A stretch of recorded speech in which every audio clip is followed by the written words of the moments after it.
அவரை பார்த்ததே எனக்கு வந்து ரொம்ப ஹாப்பியாக தான் இருந்துச்சு. பிக் பாஸ் வீட்டிலேருந்து வெளியில் வர்றதே எனக்கு பிடிக்கல. இது மாதிரி ஜாலியாக ஃபன்னாக கமல் சாரும் ரொம்ப பிடிக்கும்.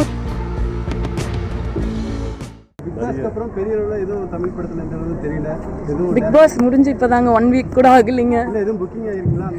இல்லை, நிறைய ஈவெண்ட்ஸ் அந்த மாதிரி ஸ்டோரிஸ் கேட்டுட்டு இருக்கேன். எனக்கு கொஞ்சம் ஹீரோயின் ஓரியன்டாக நல்ல ஸ்கிரிப்டாக இருக்கணும் அப்படிங்கிறதுக்காக பார்த்து பண்ணிட்டு இருக்கேங்க. பிக் பாஸ்ல வந்து விஜய் சேதுபதியோட இது ப்ரோக்ராம் எப்படி இருக்கு? அவர் கமலுக்கும் விஜய் சேதுபதிக்கு என்ன வித்தியாசம்? எனக்கு கமல் சாரும் ரொம்ப பிடிக்கும். விஜய் சேதுபதி சாரோட நான் அந்த பீஸா படத்துலேருந்தே பயங்கரமான தீவிரமான ரசிகை. அந்த அவரை பார்த்ததே எனக்கு வந்து ரொம்ப ஹாப்பியாக தான் இருந்துச்சு. கமலஹாசன் சாருக்கும் இவருக்கும் என்ன டிஃப்ரென்ஸ்னால், இவர் ஒரு மாதிரி ஜாலியாக ஃபன்னாக யதார்த்தமாக பண்ணுற மாதிரி இருக்குங்க. ஸோ எனக்கு அவர் வந்து கொஞ்சம் நிறையா புத்தகங்கள்லாம் படித்து அந்த மாதிரி பண்ணிகிட்டு இருந்தார். இவரோடது எப்படி இருக்குன்னா, லைக் ஜாலியாக ஃபன்னாக பார்க்குற மக்களுக்கு எல்லாருக்குமே ரொம்ப ஒரு என்டர்டெயின்மெண்ட்டாக இருக்க மாதிரி இருக்குங்க.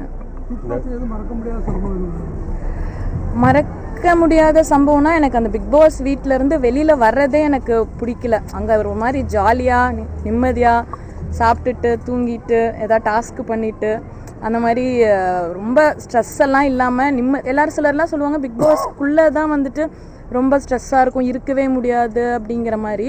பட் எனக்கு என்னமோ அங்கே ரொம்ப நிம்மதியாக ஜாலியாக ஹாப்பியாக இருந்துச்சுங்க. ஆமாங்க. இப்போது பிக் பாஸ் போகிறதுக்கு முன்னாடி கூட பயங்கரமாக ஃபுல்லாக ஆன்மீகம் ட்ராவல் தான் பண்ணிகிட்டு இருந்தேன். லைக் திருச்செந்தூர், கேரளா, கோவில் அந்த மாதிரி நிறையா. இப்போ முடிச்சுட்டு திருச்செந்தூர் தான் போகிறேங்க.